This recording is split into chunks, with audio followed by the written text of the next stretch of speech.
I'm already, though, not having a good time with, like, this is how we do it. It's how we always do it. We are part of it.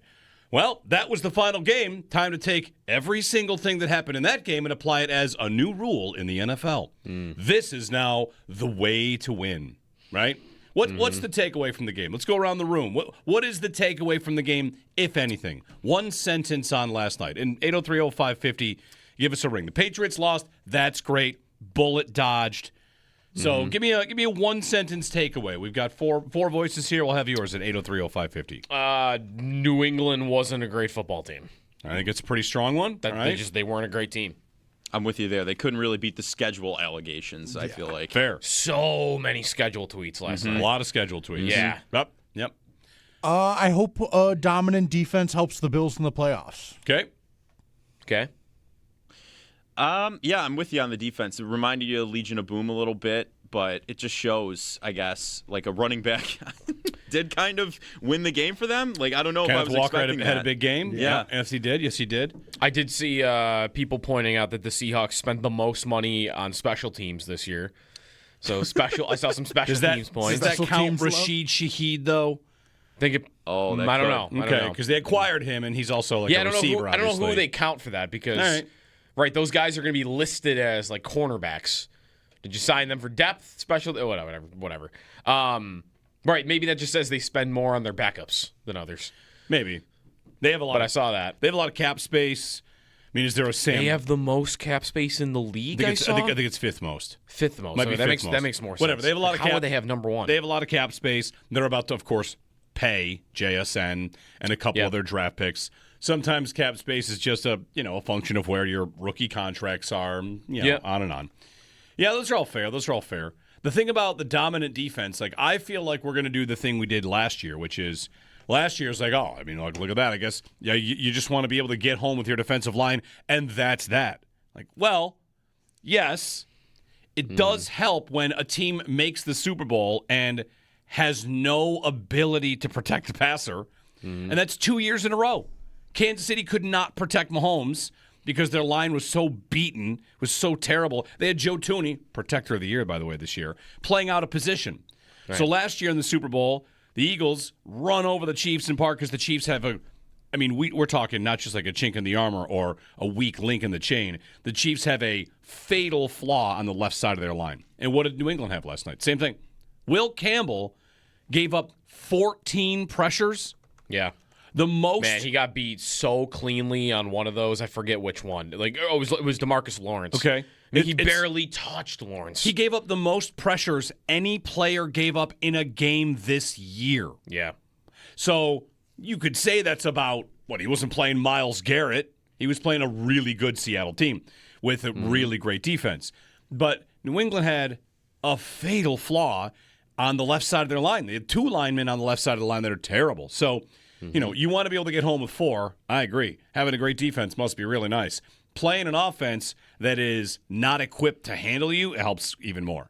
Like, I feel like watching that game last night, I was reminded that 2 weeks is a long time to convince yourself that anything can happen in any given Sunday, and the Patriots are maybe going to put up have a puncher's chance.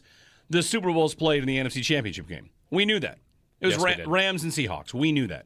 Those two teams were way better. If it had been the Rams and the Patriots, it might even be a bigger blowout.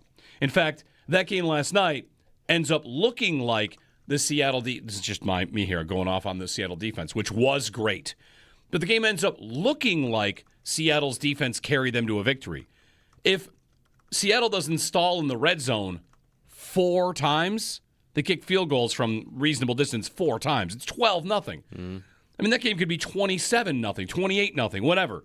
Seattle blew their doors off start to finish, and it only kind of looked a little close because of field goals. Yeah. So a better offense, better defense, better team, and what we saw was New England, who didn't belong, looking like they didn't belong. We had the best team in the NFC, who was better than the AFC, against what, like the 5th best team in the AFC? Probably. That's what we got. Probably right. Who puts up a better fight than the Patriots? Denver, Buffalo. A healthy Denver. Jacksonville. Jacksonville definitely. Houston. A healthy Houston with Nico Collins. mean, I don't know. Stroud might have thrown 7 interceptions against that defense yesterday. Does Justin Herbert with tackles put up a better fight? With tackles. He might. But not with what he had. No. We saw New England, who, listen, I don't think they're a total fluke. They won a lot of road games. They've got a bright future. But we saw maybe one of the biggest Super Bowl imposters ever. Mm-hmm. They did not belong. No. Drake Maye set the record for the most sacks taken in an NFL playoff and the most fumbles in a single NFL playoff. I'm glad you said NFL playoff, because any idea that Seattle did anything different to New England than every team they had played to this point had done. Right. See, the Chargers were all over him. The Texans were all over him. The Broncos were all over him. They had a terrible offensive postseason, New England did. They were brutal. Yeah, so, what are his final stats from the playoffs? Seattle didn't unlock some sort of secret to the sauce to beating the Patriots. For me, there's almost like this leftover effect of watching New England play 11 other Super Bowls and thinking like, wow, how are you going to stop this team? Right. In this case, oh man, the number of teams that could have stopped that New England team, there's a lot of them. The Bills. Yeah. The second half, what the Bills did in the second half against New England, shut them right down. What would the Bills have done in the AFC Championship game? They probably would have beaten New England. Mm-hmm. Maybe beaten them badly. Mm-hmm. So if you want to dance on New England's grave, I think it's a great day to do it. And takeaways past that, like talk amongst yourselves, whatever you want. We've got lots of time today. We're wide open for your phone calls, but I come in today thinking, like, let's not overreact to Seattle and New England. Let's talk about Seattle and the Rams. Like, those are the teams I got to beat if I want to win. I don't have to be anything better than New England. New England just flat out did not belong on the field. No. Drake Maye, 58% completion percentage in the playoffs. 4 games, 828 yards, 6 touchdowns, 4 picks. He took 21 sacks. No other quarterback took more than 6. Now, not everybody played a lot of games. His QBR was a 40, which was 10th among 14 starting quarterbacks in the playoffs. Not a good offense in the playoffs. They played very tough defenses, and they looked the part of a team that couldn't do anything. And bump maybe to McDermott. Did you see Warren Sharp tweeting about this again last night? I did. The cover 6, how he put the blueprint out. McDermott went cover 6 in the second half of the game in New England, and everybody started doing it. New England stopped being able to score. And Seattle did it yesterday too. Yep. And then Seattle did it all year. Like, they were one of the teams that was running it against everybody. Yep. But McDermott might have put the blueprint out on their offense. And their offense never looked great again after that. Yep. Like, that's you know, what is that? That is new offense, new quarterback showing up. I know it was his second year, but first year under a new offensive coordinator. And this happened with Miami a little bit, right? They're going to figure you out. They're going to figure out what you're doing at some point. They're going to figure out a way to beat you, and you got to have a counterpunch. You got to have something to pivot to, and we never really saw that from New England. I think what they tried to pivot to yesterday was, we're going to run the ball up the middle with Ramondre Stevenson over and over. Like, that's how they came out in the game, right? Like, I had friends over, and we're looking like, this is going to be a 25 carry for 70-yard game from Ramondre Stevenson. They played like they knew they were overmatched, and a couple times on third downs ran to punt. So they're going to run. They ran on 3rd and 8? Third and 5. Yeah. That's right. Like, there were such conservative calls that were running it because I think they were afraid that May was going to lose them the game early, because their passing offense hasn't, again, looked good since really that Bills game. And I'm with you. I don't think that they were the best team in the AFC. I think you do have to welcome back players that were injured to make some of those AFC teams more competitive in that game yesterday. But if you did that, like if Rashawn Slater and Joe Alt are available, sure, Chargers are better. If Bo Nix is available, Broncos are better. If you just gave me as constructed the last time we saw them with all their injuries, I still think Bills and Jags are the 2 teams that were the best in the AFC. Yeah, I think that's probably right. Those were the 2 teams that would have put up a fight against Seattle. And probably the only 2. Houston's defense might have kept them in it longer, but their offense wasn't doing anything against that defense yesterday. That defense is great. Yep. Like, no doubt. The Mike Macdonald defense, I saw Steve Palazzolo tweet this last night that in 5 years, the whole league is going to be 32 Sean McVays against 32 Mike Macdonalds. Like, it's that offensive structure against that defensive structure. I saw that tweet, and the funny comment was everybody but Pittsburgh, because they're going to keep doing what they always do. Mike McCarthy, they're not going off any new coaching tree. Right. Well, 8030550, did it make you feel any sort of way about the Bills? Listen, I think there's 2. You said Jacksonville, too. Denver. I think Jacksonville. Denver is the team that's allowed to feel a little more heartbroken than Buffalo. Because they lost their quarterback? They lost their quarterback on like a kneel down to a broken ankle. Can you imagine if that had been us? Imagine that they're kneeling and Josh breaks his ankle. And then you lose to that Patriots team. Denver might have put up a fight. Denver might have. Buffalo, I think, would have put up a better fight. The Rams did put up a better fight. The last time the Rams and the Seahawks played, it went 31-27. The time before that, it was 38-37 in overtime. So the Rams probably feel like, man, if we had just not let Rashid Shaheed return a punt for a touchdown 2 months ago, we're probably home for the NFC Championship, and we're probably champs. Right. But New England did not belong. 29-13, and it wasn't that close. Really, it should. It ends up. The garbage time stats. Drake Maye in the third quarter had like 70 yards. Yeah, and we ended up with 300, 295. 295. Yeah. That's insane. Yeah. So some garbage time drives. I jinxed it because I did tweet out. It was 12. No, what was the score? It was 16-0 maybe. In the third quarter? Like, they still had a 0 in the third. It was 12-0. It got to 19-0. Maybe it was 19. That's when New England scored its first touchdown. Okay, it was 19-0. And on the drive they ended up scoring, I tweeted, the only thing really left here that I really wanted to see it tested was, would Vrabel kick the surrender field goal like at some point to not get shut out? Yeah. I wanted to see that tested so bad. The most cowardly field goal ever, just to say you weren't the first team ever. Because I looked, no team in Super Bowl history has ever been shut out. And I'm like, are they gonna? Are they gonna kick a field goal just to avoid that? Can you think of a team that their offense was shut out, but their team wasn't? Correct? Because there is one of those. Oh, there is. Yep. There's a team whose offense was shut out, but their team was not shut out. I don't know it. The Giants against the Ravens in 2000. They had a kick return touchdown. That's it. Okay. 34-7 is the final. The Giants offense, Kerry Collins, 4 picks. Okay. Nothing. The offense did nothing. The week before, they scored 41, by the way, the Giants, in beating the Vikings in the NFC Championship game. That was like my last foray as a Giants fan, by the way. Went to that Super Bowl. That game? Yeah. Then I moved to Buffalo pretty soon after. Yeah. Did that help you along, though? Like, I can't do this anymore. No, I wanted them to win, but anyway. 803-0550 and 1-888-550-2550. The takeaway. Today's the day for the takes.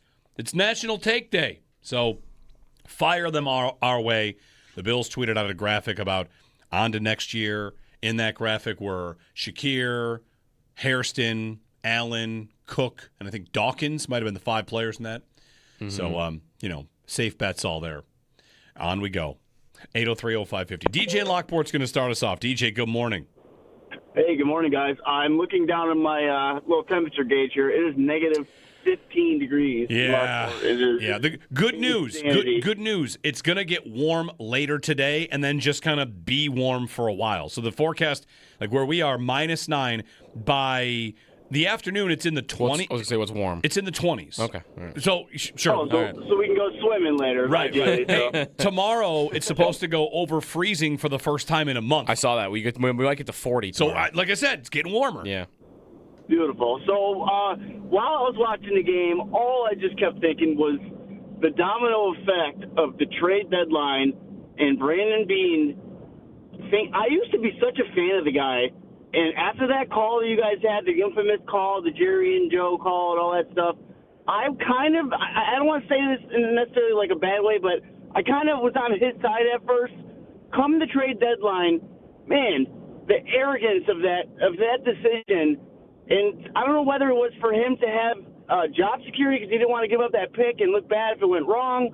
But if Jalen Waddle was the one catching that ball against Denver, he catches the ball. The Miami game, we would have won that Miami game because Jalen Waddle wouldn't have been on the team to beat us for us to lose out on getting first place. Just the domino effect of that decision and not trade for Jalen Waddle, how deep it went to literally it pushed probably one of the worst Super Bowl teams in the AFC ever to come into the Super Bowl and then get demolished.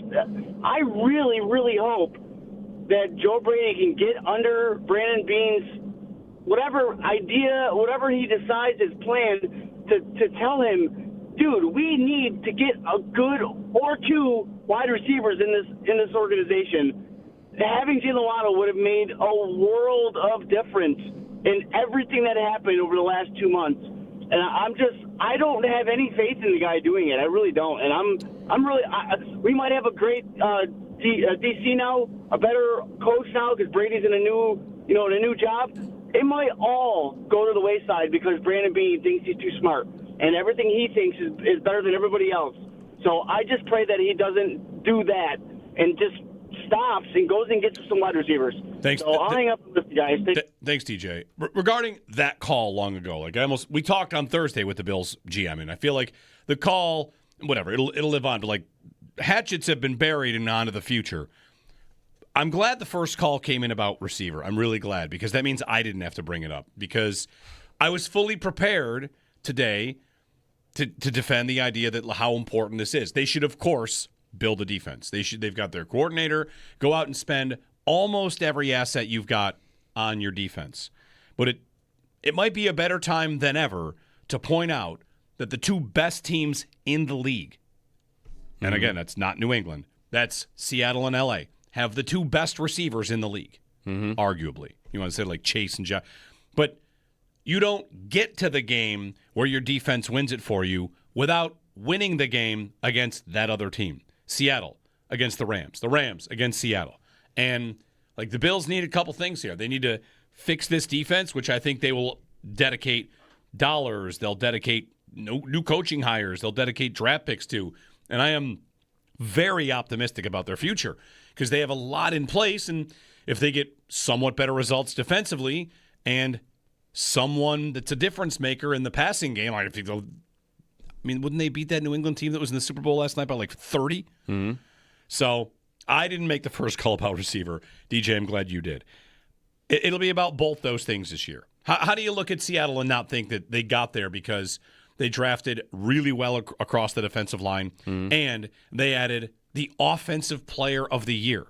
Right. That's what they had. They had the number one drop back passing game in football. Yep. Seattle did. So number one defense and an offense that was near the top of the league. I think they were the first. Well, not the first. They were number one in DVOA in offense and defense. Did you see Aaron Schatz where he ranked the Patriots? He showed where they ultimately landed in DVOA historically. No, like overall? Yeah. No. They're like near the 07 Patriots. Right. Like that good.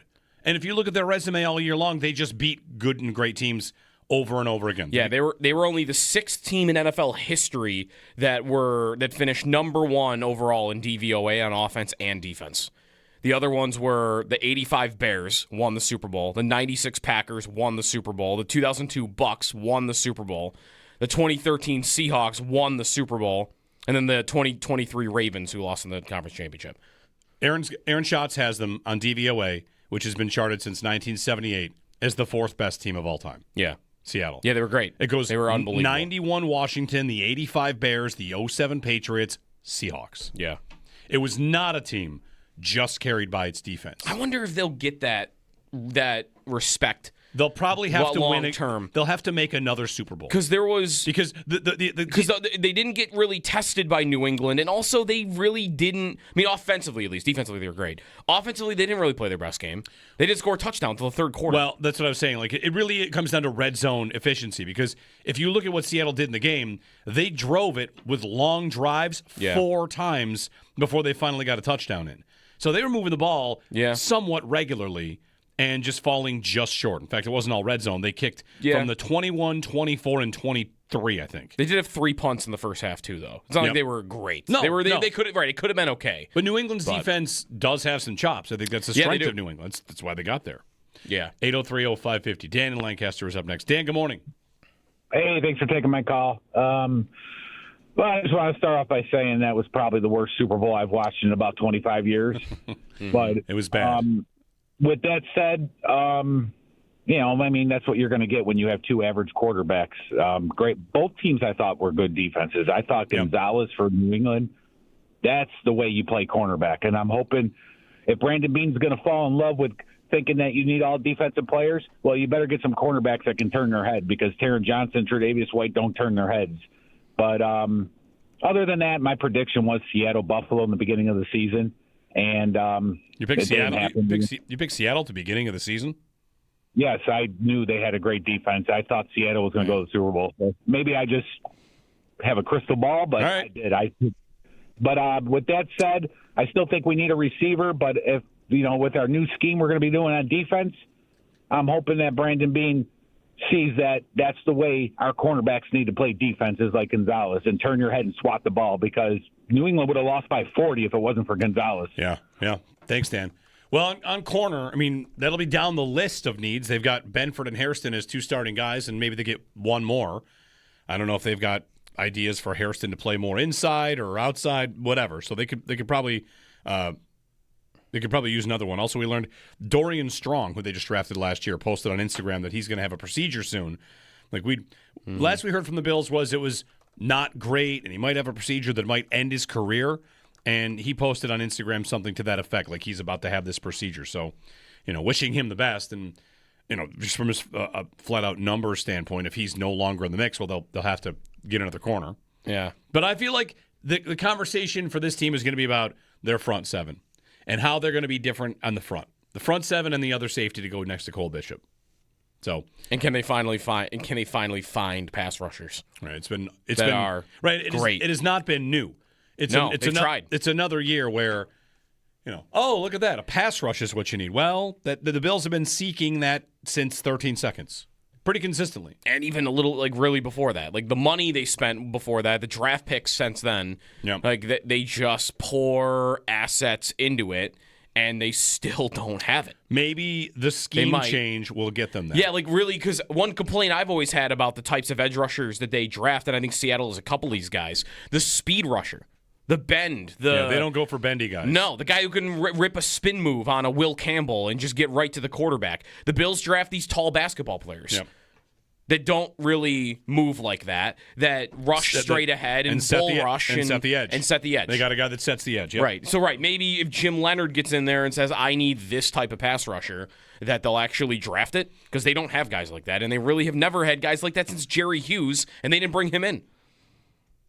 803-0550.